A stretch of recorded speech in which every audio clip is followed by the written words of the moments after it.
Bapak, saya Susana Lulari Wahab, saya dari SMA Negeri 5 Medan. Bapak izin Bapak boleh saya wawancarai terkait kasus kami di dalam modul 3.1, yaitu pengambilan keputusan yang berbasis nilai-nilai kebajikan sebagai seorang pemimpin. Di sini kami Pak belajar tentang dilema etika dan bujukan moral. Dilema etika itu Pak antara benar melawan benar, sementara bujukan moral itu antara benar melawan salah. Jadi di sini kami ingin mewawancarai Bapak tentang kasus di sekolah kita ini Pak, dan Bapak memberikan satu contoh kasus yang mengenai dilema etika.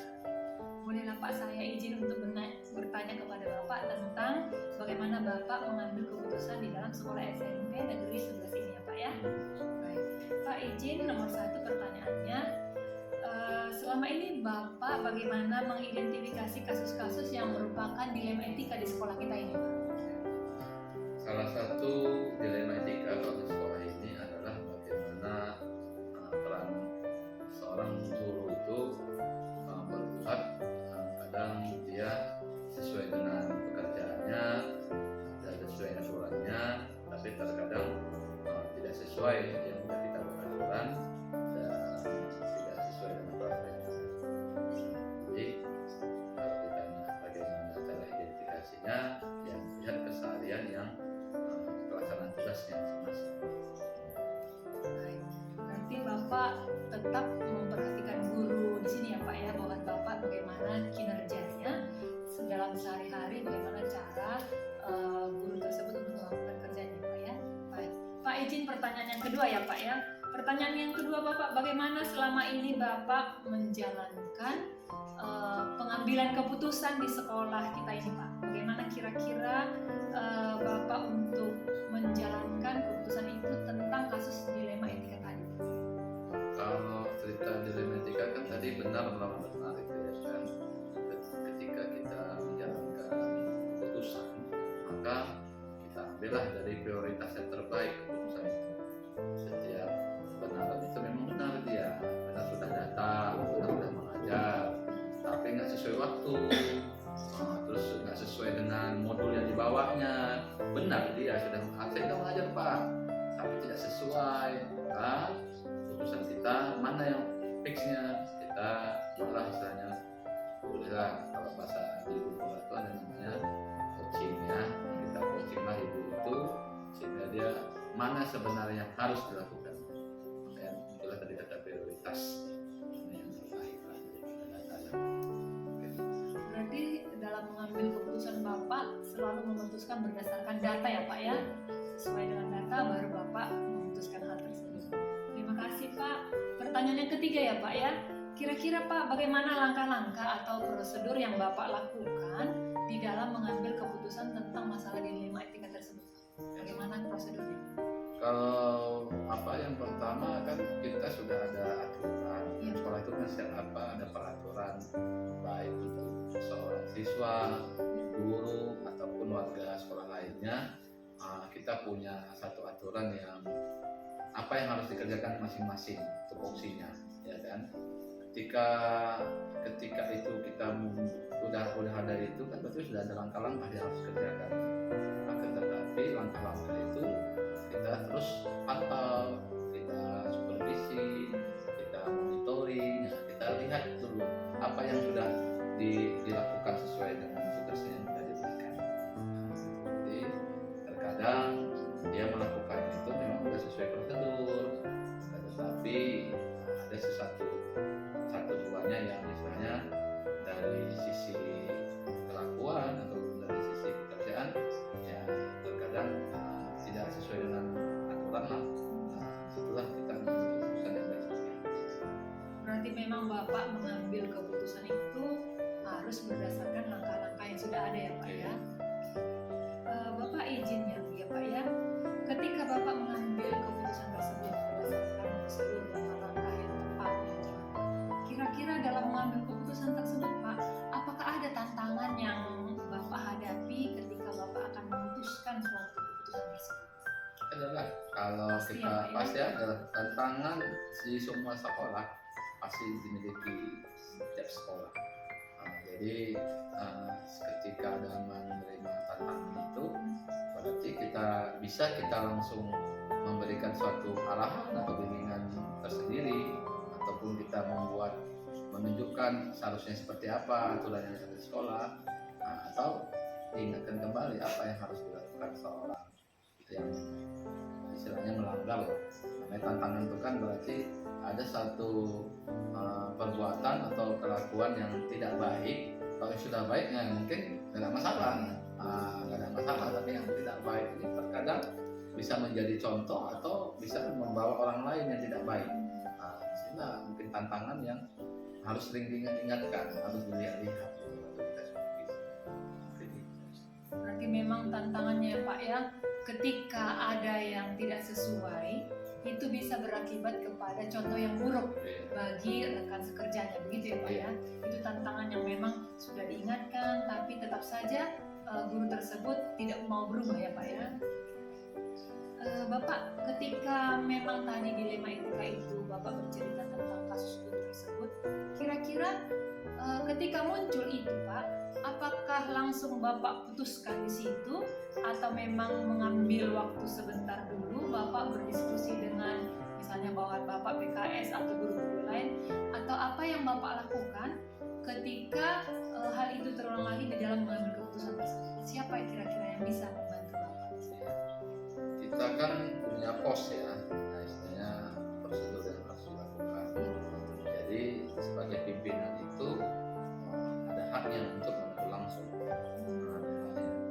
Jika teguran itu sudah kita berikan tidak sesuai, mungkin secara lisan, gitu kan. Kalau juga kita ambil keputusan itu juga kita lihat.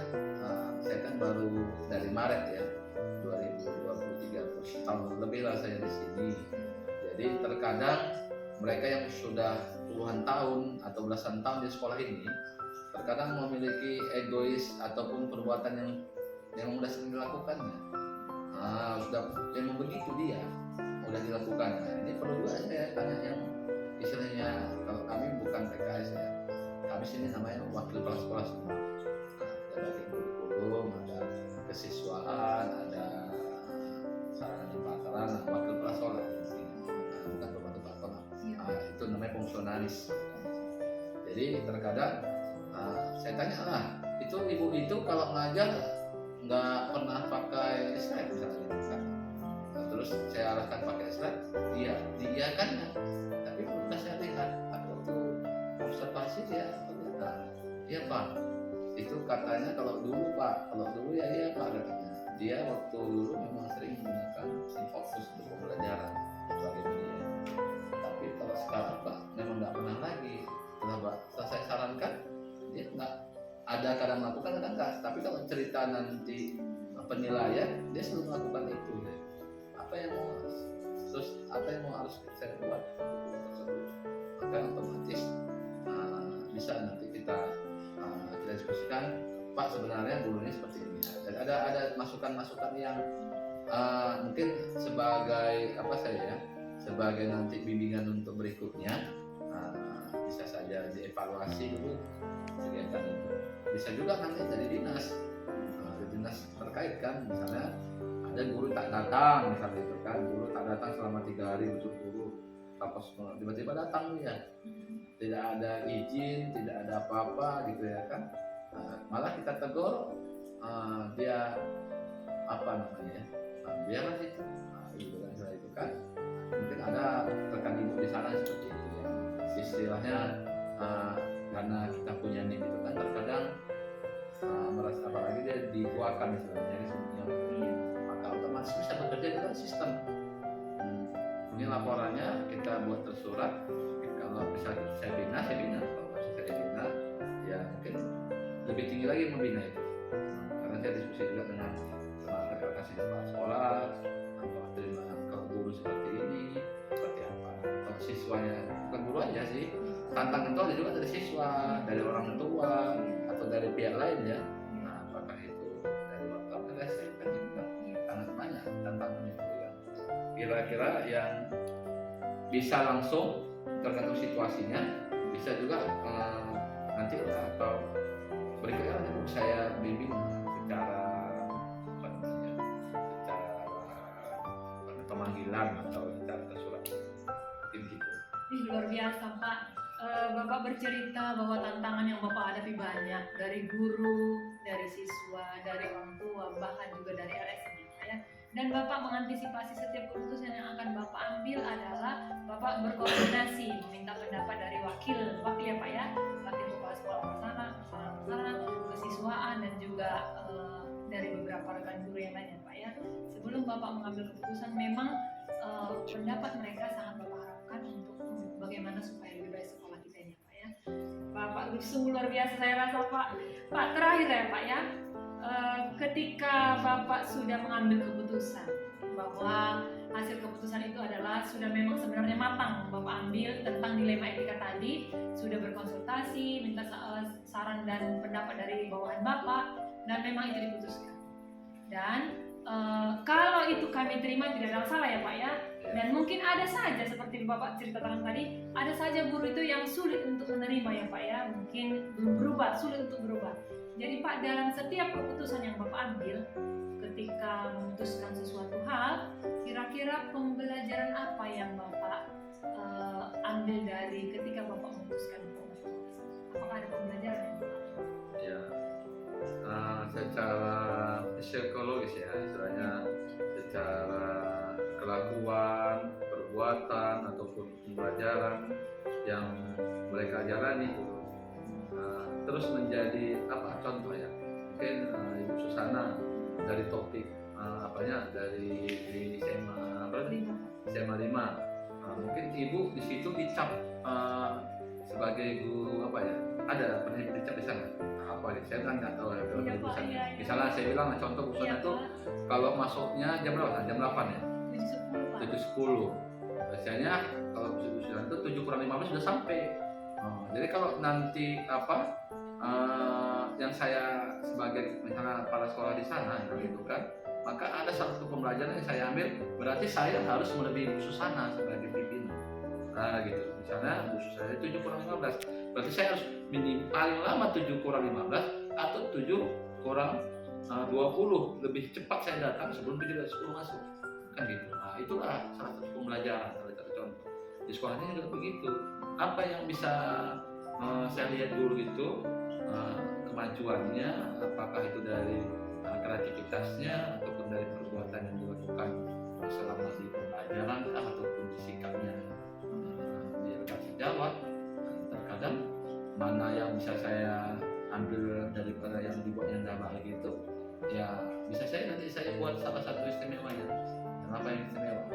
Mungkin dari dari dia kepeduliannya, gitu ya kan, kemudian terhadap sekolah, menegaskan pada anak-anak untuk selalu asal masuk kelas itu ruangan itu nggak bisa kotor. Jadi apa yang saya ambil, ya saya bisa nanti mencontohkan salah satu guru itu udah benar dia melakukannya. Nah itu yang ambil pelajaran, saya ambil pelajaran dari situ. Contoh guru yang baik akan saya implementasikan ke yang baik. Nah, itu. Tapi kalau nampak saya yang sudah nampak tadi tantangan yang kurang baik, mungkin saya hanya memberikan satu teguran yang sifatnya cocok arah saya seperti itu, gitu kan, yang dilakukan. Nah, kita cari dulu solusi, apa yang kira-kira bukan pelajaran, tapi bagaimana solusi yang saya. Baik, terima kasih Pak. Ternyata pembelajaran yang Bapak ambil itu sangat banyak. Bapak berperilaku seperti saya Pak, yang sebagai tamu di sini ketika Bapak berbicara seperti itu, saya juga banyak mendapatkan pembelajaran dari Bapak. Bapak itu sebagai panutan di sini, saya bisa meneladani Bapak dari cerita Bapak tadi. Saya juga jadi, ya sudah ya Bapak, sekolah ini berarti Bapak memang benar-benar menjadi panutan di sini Pak. Saya berterima kasih Pak, dengan bertemunya saya dengan Bapak, saya banyak mendapatkan pembelajaran hari ini. Terima kasih Pak buat wawancara ini, semoga sukses dan untuk Bapak ya Pak. Sama-sama Bu Susana. Baik Pak, terima kasih. Selamat siang Pak. Selamat siang Ibu Susana. Ya, silakan. Silakan Ibu.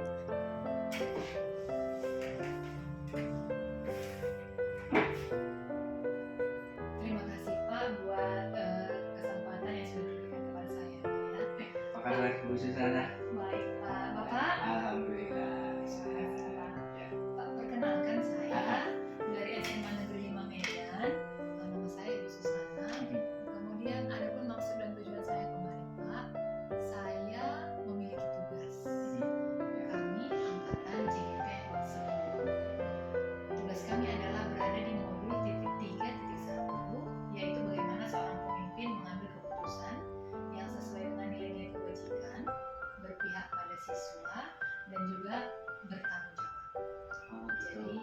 menarik ini. Iya Untuk Pak, di- itulah maksud dan kedatangan saya ke sekolah Bapak. Saya ingin mencari tahu bagaimana seorang pimpinan seperti Bapak boleh mengambil keputusan yang sangat tepat. Begitu Pak. Pertanyaannya, kenapa memilih saya? Saya memilih Bapak karena menurut saya Bapak orang yang tepat untuk boleh saya wawancarai, untuk boleh saya mengambil nilai-nilai positif dari Bapak supaya saya juga boleh mempelajari dan boleh menerima teladan dari Bapak. Oke, mudah-mudahan hasil wawancara kita ini nanti ada sesuatu yang bisa diambil ya Bu Susana Iya, dari Pak. manfaatnya, dan kita akan mengalir kira-kira dari percakapan yang muncul ini nanti, atau mungkin ada sisi-sisi lain dari seorang pemimpin yang perlu diketahui oleh calon-calon guru penggerak. Mudah-mudahan ini akan menjadi manfaat untuk calon-calon guru penggerak ya. Baik Pak, terima kasih ya Pak ya. Saya bertanya ya Pak. Ya, silakan Bu Susana. Oke, Ya. baik Pak. Pertanyaan pertama Pak. Selama ini bagaimana Bapak di dalam memimpin sekolah kita yang tercinta ini ya Pak ya? Bagaimana Bapak mengidentifikasi kasus-kasus yang merupakan dilema etika atau bujukan moral yang ada di sekolah kita ini Pak? Oke, Bu Susana, mengidentifikasi dilema moral, dilema etika dan rujukan moral. Ya Pak. Kebiasaan saya adalah dengan melihat perilaku dari setiap warga sekolah yang ada di tempat kita ini. Dengan mengidentifikasi perilakunya, maka kita akan melihat kompetensi dasar dari setiap warga sekolah yang ada ini untuk diketahui apa-apa yang menjadi prioritas dalam dilema etika, dalam hal-hal lain yang memang perlu penyelesaian atau solusi-solusi dalam setiap aktivitas yang ada. Baik. Berarti Bapak harus meninjau kembali begitu ya Pak ya? Betul. Prinsipnya adalah bahwa perilaku, interaksi, keseharian dari seluruh warga sekolah itu menjadi data dasar. Kalau Bapak mengatakan itu data dasar Bapak untuk mengambil satu kebijakan, mengambil satu solusi. Baik, saya Bapak butuh memang seorang pemimpin itu data ya Pak ya, supaya melalui data itulah Bapak boleh mengambil suatu keputusan. Baik, itu memang pemimpin yang sangat saya banggakan di dalam memimpin Indonesia ini Pak ya. Pak izin bertanya lagi nomor 2 ya Pak ya. Selama ini Pak, bagaimana kira-kira Bapak menjalankan pengambilan keputusan di sekolah kita ini Pak, terutama untuk kasus di mana ada dua kepentingan yang sebenarnya memang kepentingan itu sama-sama benar atau memang sama-sama mengandung nilai kebijakan. Kira-kira kalau ada dua Pak, Ya. kira-kira. Itu sebuah dilema sebenarnya ya. Dilemanya tapi dilema yang positif kan dalam konteks ini. Dilema yang positif. Nah, bagi saya ketika ada hal yang seperti itu, maka saya akan mengambil prioritas. Prioritas mana yang akan didahulukan jika diperlukan prioritas didahulukan. Jika tidak ada prioritas yang harus didahulukan, maka penyelesaian ataupun solusi dari setiap yang bernilai kebajikan tadi bisa saja berjalan secara simultan, beriring, berkesinambungan antara keduanya. Tetapi yang terpenting adalah bahwa apa yang menjadi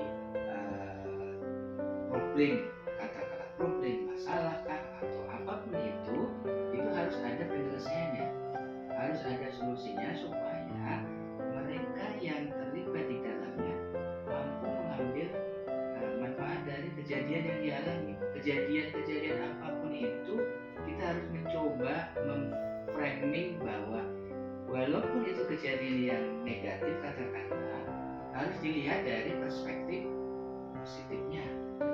Jadi dalam hal ini pemanfaatan lebih luas untuk seluruh warga sekolah, untuk semua guru, kita semuanya itu harus dilakukan.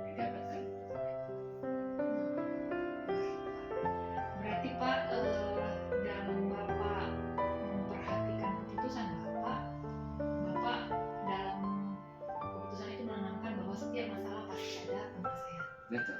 Ya. Kemudian Bapak mengutamakan mana kira-kira prioritas Ya. untuk mendahului, untuk menjawab setiap pertanyaan.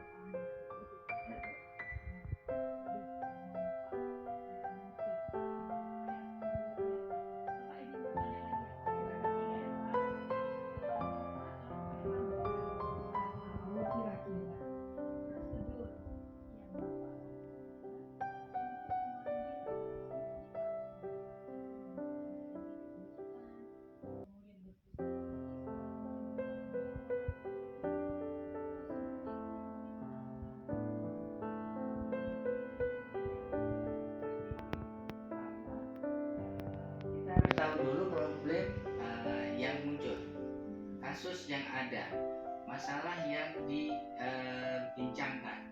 Ketika kita sudah mendapatkan itu, maka prosedur pertama adalah ketika problem itu bisa saya selesaikan sendiri, maka saya akan selesaikan.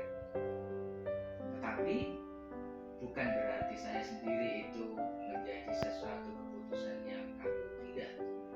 Tapi justru kadang-kadang gini khususnya, ketika seseorang memiliki satu masalah, ketika bincang dengan saya, begitu ketemu dengan saya, mengalir saja sudah selesai, maka saya tidak akan melibatkan yang lain.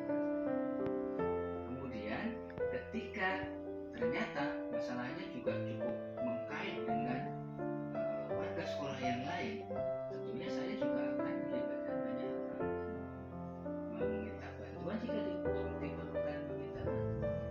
Nah, jadi dalam konteks ini tentunya akan menjadi sesuatu yang baik ketika ada sebuah dilema etika misalnya, contoh dilema etika, ketika itu menjadi suatu privasi, tidak perlu juga saya harus mengekspos kepada warga sekolah. Ketika Bu Susana punya problem saat ini, berkeluh kesah ke saya, bisa kita selesaikan. Saya tidak perlu keluar ke sana. Ini Bu Susana ada ini. Ini ada, atau kayak bukan problem-problem yang apalah, artinya problem-problem kelas yang bisa diatasi, yang bisa disolusi di internal kita. Sudah selesai. Tiba-tiba sudah ada perubahan sama Bu Susana. Mungkin orang lain melihat tadinya Bu Susana A, tiba-tiba sekarang sudah jadi AB. Berarti sudah ada perubahan. Seperti itulah yang sejauh ini kita coba lakukan di depan. Berarti Pak, Bapak meninjau kasusnya. Kalau memang antara Bapak dengan pihak tertentu dapat menyelesaikan masalah itu, kenapa mesti melibatkan yang lain ya Pak ya? Betul. Jadi, tapi kalau misalnya dalam kasus tersebut melibatkan beberapa warga, dan itu harus tetap dimusyawarahkan dan harus tetap Bapak bijak untuk mengambil. Bapak izin bertanya lagi ya Pak ya. Saya semakin paham tentang jawaban-jawaban Bapak di dalam mengambil keputusan untuk memimpin sekolah kita ini Pak ya. Izin bertanya lagi Pak. Pak, hal apa saja? Tentu di dalam mengambil keputusan itu pasti ada tantangan ya Pak ya. Tidak semudah kita mungkin berbicara begini ya Pak ya. Jadi pertanyaan saya Pak, hal-hal apa saja yang menjadi tantangan Bapak ketika Bapak akan mengambil keputusan di dalam kasus dilema etika tadi Pak? Mau tahu? Iya, mau Pak. Pasti saya mau Pak, karena saya akan belajar banyak dari Bapak. Salah satu yang menjadi tantangan itu ketika yang bersangkutan belum menyadari akan masalah yang dia rasakan. Kita diskusikan itu, dia belum memahami betul apa itu masalah. Itu menjadi tantangan besar. Kenapa? Karena kita harus memahamkan dulu nih, mendudukkan dulu nih masalah yang kita hadapi itu apa. Satu. Yang kedua, ketika itu mengalir dan ternyata sudah diyakini bahwa yang bersangkutan ini memiliki kesalahan, memiliki kekeliruan, maka untuk menyadarkan dia supaya dia sadar bahwa oh iya, aku salah, ternyata tidak mudah. Dan kecenderungannya orang itu ketika untuk menyadari bahwa dirinya tidak benar, dirinya keliru, itu agak berat. Yang banyak akan merasa aku yang paling benar. Itu tantangan yang mungkin cukup menarik untuk saya sejauh ini, dan itu banyak dalam kasus yang selalu muncul, seringkali seperti itu. Tapi khususnya alhamdulillahnya saya juga ketika ada tantangan seperti itu saya lebih bersemangat untuk bagaimana kalau dia perlu penyadaran, bagaimana kita menyadarkan dia. Kalau perlu memahamkan, bagaimana kita memahamkan dia supaya dia paham terhadap apa yang menjadi perbincangan. Gitu. Yes, betul ya. Memang susah kalau ada orang dia tidak sadar bahwa itu salah ya Pak ya. Sangat susah ya Pak. Tapi bagaimana Bapak berperan supaya memang kami orang yang salah ini mengerti bahwa kami salah dan kami sadar Ya. dan kami berubah ketika Bapak menanyakan itu kepada kami, gitu ya Pak ya. Ya. Bapak kira-kira Pak, ketika ada masalah dilema etika itu Pak, apakah Bapak langsung memutuskan di situ atau bertanya mungkin sama kepada teman-teman Bapak, wakil kepala sekolah atau bagaimana tentang sesuatu masalah etika tadi Pak? Apa langsung Bapak putuskan saat itu atau Bapak melihat masalahnya dulu bagaimana atau bagaimana? Ya, yang pertama pastinya kan ini sebuah proses. Ada identifikasi, ada pengumpulkan data dan Iya, sebagainya. betul. Ketika proses itu sudah dijalani dan dirasa saya sendiri langsung mengeksekusi itu tidak ada hambatan apapun dan itu menjadi sebuah solusi, itu bisa dilakukan dan bahkan saya lakukan. Nah, tetapi ketika ada dilema etika yang mengkait dengan bagian yang lain kan, dengan warga sekolah yang lain kan, maka itu penyelesaiannya juga tidak bisa saya ambil keputusan absolut harus dari saya, tidak. Pasti saya akan menginput masukan-masukan dari tim-tim yang ada di tempat kami. Ada sekolahnya, ada bidangnya, karena tempat kami juga semuanya punya yang kami beri peran lah untuk berlatih menjadi pemimpin. Nah, makanya saya bikin banyak di sini tuh jabatan, walaupun hanya jabatan memang kerja. Isinya apa? Melatih mereka untuk menjadi pemimpin. Gitu. Berarti seperti yang Bapak jawab tadi tergantung kepada permasalahannya begitu ya Pak ya? Betul. Kalau memang pada saat itu Bapak mampu dan kami juga merasa pas solusinya, Betul. kenapa tidak? Kalau menyangkut warga sekitar, Bapak harus meminta saran dan tanggapan dari bawahan-bawahan Bapak, begitu ya Pak ya? Pak, izin lagi bertanya ya Pak ya. Pak, ketika Bapak selama ini mengambil keputusan tersebut, Bapak di dalam pengambilan keputusan yang dilema etika tadi, Pak, kira-kira adakah faktor-faktor yang membantu Bapak untuk berperan mengambil keputusan itu? Adakah faktor-faktor atau orang-orang yang membantu Bapak di dalam mengambil keputusan? Salah satu faktor penting yang membantu saya adalah yang bersangkutan. Nah, kembali ke tadi, ketika yang bersangkutan itu menyadari, ketika dia sangat produktif, kooperatif untuk berdiskusi, berbincang, maka itu adalah tim saya juga dalam menyelesaikan problem yang dihadapi. Kalau sejauh-jauh dia dulu untuk saya pakai. Ketika itu bisa selesai di situ, berarti dialah yang membantu saya untuk menyelesaikan. Kalau dia tidak bisa nerima, belum bisa nerima, selesai juga. Walaupun saya dibantu Pak Presiden dan sebagainya, kalau yang bersangkutan nggak terima, gitu ya. Saya semakin paham tentang bagaimana Bapak mengambil keputusan di sekolah kita ini, Pak ya. Yang terakhir Pak, dari semua yang telah Bapak sampaikan, banyak pembelajaran yang saya dapatkan. Kemudian Pak, kira-kira berhubungan dengan sekolah kita ini Pak, tentang disiplin positif atau tentang budaya positif yang ada di sekolah kita ini Pak. Bagaimana kira-kira hubungan keputusan yang Bapak ambil di dalam masalah dilema etika ini dengan budaya positif yang ada di sekolah kita ini? Bagaimana keputusan atau solusi-solusi yang terkait dengan dilema positif itu mengandung kebijakan pembiasaan terhadap perilaku oleh warga sekolah.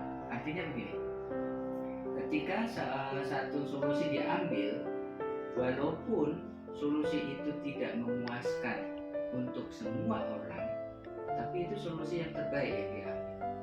Nah, jadi kadang kita diminta untuk sepakat untuk tidak sepakat. Bingung, gimana ini? Sepakat untuk tidak sepakat. Hati kecil kita ini nggak menerima ini kehadiran Bu Susana di sini. Tapi karena ini sebuah rangkaian yang memang harus hadir kemari, maka kita akhirnya harus menerima Bu Susana. Contoh logikanya seperti itu. Artinya kita harus sepakat dengan ketidaksepakatan. Nah, dalam konteks ini tentunya sebuah proses ya tidak mudah ketika kita ketika kita menjadi pengambil keputusan yang masih pemula, kadang-kadang belum sampai ke situ. Tetapi ketika seiring dengan kemampuan kita yang terasah nanti, itu mudah-mudahan kita akan semakin banyak pengalaman bahwa solusi yang terbaik itu orientasinya bukan hanya untuk yang bersangkutan, tapi lebih luas kepada seluruh warga sekolah yang ada di lingkungan ini. Gitu.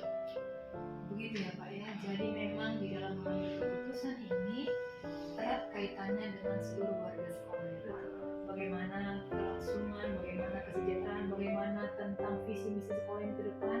Jadi sebagai seorang pemimpin, tentunya Bapak dalam masalah etika ini tentunya Bapak harus memang benar-benar untuk memilih keputusan yang paling tepat di dalam keberlangsungan sekolah ini Pak ya. Bapak terima kasih banyak Bapak.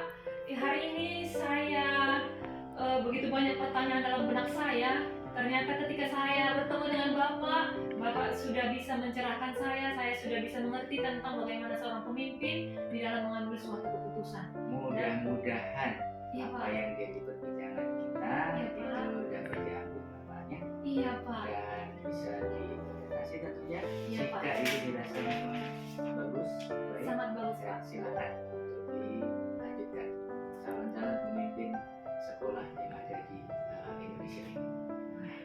Terima kasih Pak buat percakapan kita ya Pak ya. Terima kasih. Terima kasih banyak Sana. Bapak. Izin ya Pak ya. Ya, silakan. Ya Pak.